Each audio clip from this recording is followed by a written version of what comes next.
Going off-grid, unplugging from the system. Hello and welcome, learners. Today, we're exploring the phrase, go off-grid. It's a phrase you might have heard in movies, read in books, or seen on social media. But what does it actually mean? Let's dive in and find out together. The term, off-grid, originally comes from living without being connected to public utilities, like electricity or water supply. However, it has evolved to mean more than just self-sufficiency in utilities.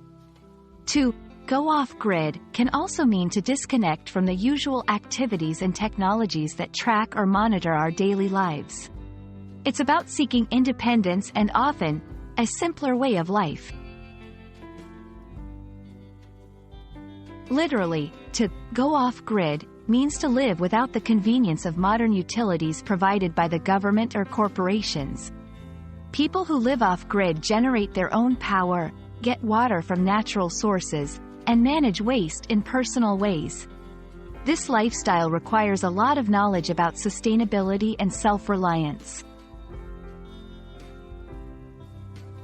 Figuratively, going off-grid can also refer to someone taking a break from social media, smartphones, and the internet. It's about being untraceable or unreachable through modern communication methods. People might go off-grid to enjoy privacy, peace, or simply to take a break from the digital world.